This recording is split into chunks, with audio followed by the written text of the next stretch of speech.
Everyone, welcome to fun and learn school.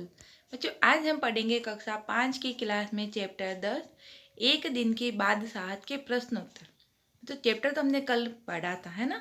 और आज हम इसके प्रश्न उत्तर पढ़ने वाले हैं। ओके, चलो किताब को ओपन करो। बच्चों, आपने किताब को ओपन किया, पेज नंबर 81 में पहला प्रश्न है कहानी की बात का पहला प्रश्न।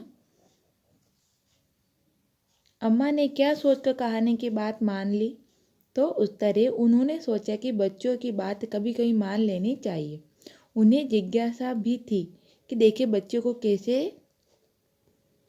क्या करते हैं, बच्चे कैसे क्या करते हैं। ओके, फिर दूसरा प्रश्न है बच्चों,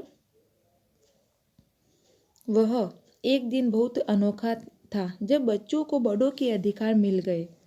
वह दिन बीत जाने पर इन्होंने क्या सोचा होगा?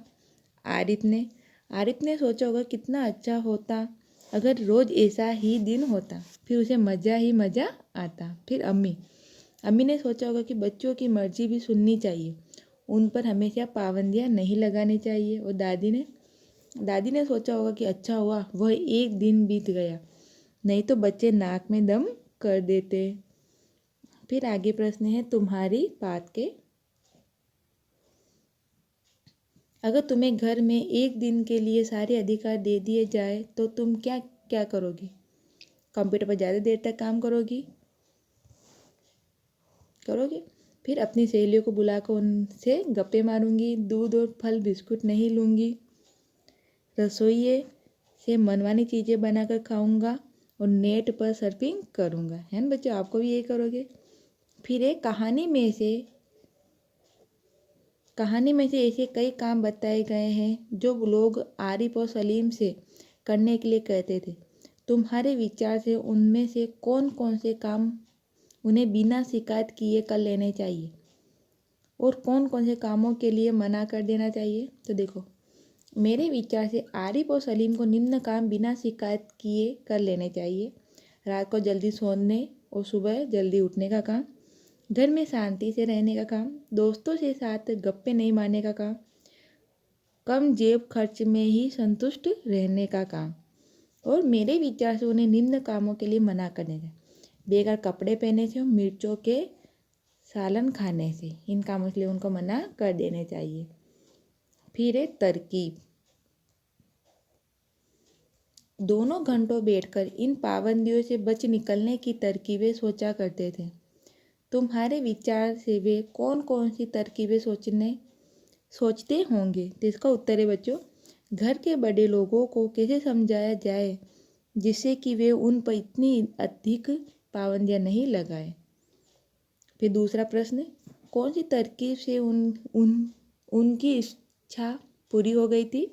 तो बच्चों इसका उत्तर है, उन्होंने अब्बा से दरखास्त कहा पेश की कि एक दिन उन्हें बड़ों के सारे अधिकार दे दिए जाए और सब बड़े छोटे बन जाए।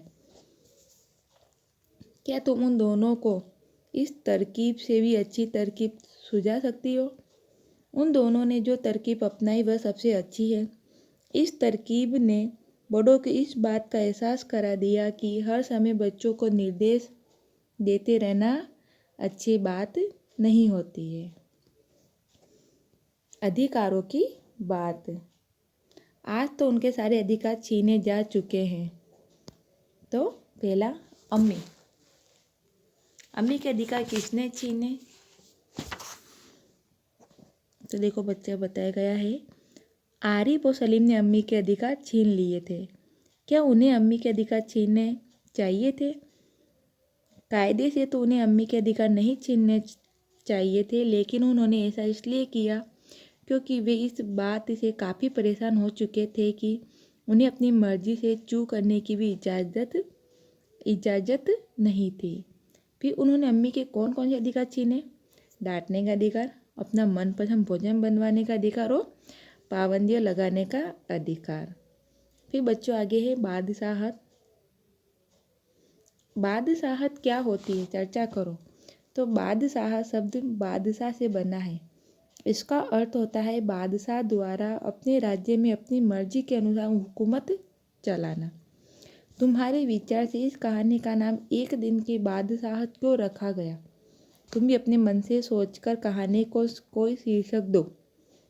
तो बच्चों इसका उत्तर होगा, ऐसा शीर्षक इसलिए रखा गया है क्योंकि आरिफ और सलीम एक दिन के लिए बादशाहत की तरह अपनी मर्जी के घर का शासन चलाते थे। वे घर के सभी सदस्यों को आदेश देते हैं, उन्हें क्या करना है, क्या पहनना है, क्या खाना है आदि निर्देश देते।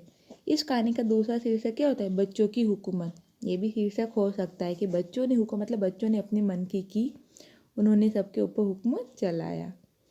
कहानी में उस दिन बच्चों को सारे बड़ों वाले काम करने पड़े थे। ऐसे में कौन एक दिन का असली बादशाह बन गया? आरिफ एक दिन का असली बादशाह बन गया। तरमार। रोज की तरह आज वह तरमार अपने लिए न रख सकती। कहानी में किन किन चीज़ों को तरमार कहा गया है? अंडे और मक्खन को तरमाल कहा गया है। इन चीज़ों के अलावा और किन किन चीज़ों को तरमाल कहा जा सकता है? हलवा, पूरी, मालपुआ आदि को तरमाल कहा जा सकता है। कुछ ऐसी चीज़ों के नाम भी बताओ जो तुम्हें तरमाल नहीं लगती। दाल, चावल, रोटी, पॉपकॉर्न, मूंगफली आदि। इन चीज़ों को तुम क्या नाम देना चाहोगी? तो बच्चों इनको आप अपना नाम भी अपने अनुसार देना। ओके। फिर है मनपसंद कपड़े। बिल्कुल तो सलीम ने उनकी मनपसंद कमीज उतरवा कर निहायत बेकार कपड़े पहनने का हुक्म लगाया करती थी।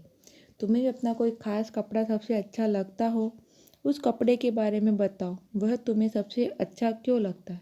तो बच्चे इसका उत्तर आपसे लिखना। ओके। फिर है कौन कौन सी चीज़ें तुम्हें बिल्कुल बेकार लगती है? पहनने की चीज़ों में कुर्ता पायजामा, खाने पीने की चीज़ों में रोटी, दलिया, हरी सब्जियाँ, अनानास, करने के काम में कपड़े साफ करना, जूते पॉलिश करना, खेल में कबड्डी और पतंगबाजी। फिर ये हल्का भारी।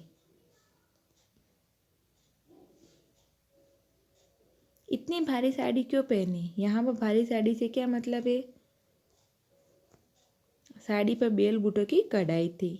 भारी भर साड़ी, भारी अटैची, भारी काम, भारी बारिश। ऊपर भारी विशेषण का 4 अलग अलग संज्ञा के साथ इस्तेमाल किया गया है। इन चारों में भारी का अर्थ एक सा नहीं है, इनमें क्या अंतर है? तो देखो, भारी साड़ी मतलब साड़ी पर बेल बूटों की कढ़ाई होने पर यह भारी लगने लगती है। ऐसा साड़ी महंगी भी होती है, अतः यहाँ भारी का अर्थ महंगी और अत्यधिक कढ़ाईदार होने से है। फिर दूसरा है भारी अटैची।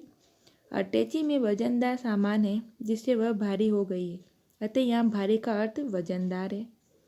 भारी काम, कोई काम जब बहुत बड़ा, मुश्किल और पेचीदा होता है तब उससे पहले भारी विशेषण का प्रयोग किया जाता है, अतः यहाँ भारी का अर्थ काम के बड़े, मुश्किल और पेचीदा होने से है। भारी बारिश, वर्षा जब बहुत अधिक होती है तो उसके पहले प्राय हम भारी विशेषण लगाते हैं, अतः यहाँ भारी का अर्थ अधिक से है। देखो बच्चों, यहाँ पर सभी में भारी का अर्थ अलग अलग है। भारी की तरह हल्का का भी अलग अलग अर्थों में इस्तेमाल किया करो। तो देखो, हल्का वजन या शरीर, तो आज मैंने कम कहा है जिसके कारण वजन हल्का महसूस हो रहा है। हल्की बात, मेरे सामने इतनी हल्की बात मत करो। हल्का काम, जो काम तुम कर रहे हो वो बहुत हल्का है और कभी भी उसे कर लेगा। हल्का खाना, मेरी दादी हमेशा हल्का खाना खाती है। तो बच्चों, ये हमारे आज के प्रश्न उत्तर हमने पढ़े हैं। तो आप भी वीडियो को देखना, समझना और इन प्रश्न उत्तर को अपनी हिंदी के नोटबुक में लिखना। ओके बच्चों, बाय बाय।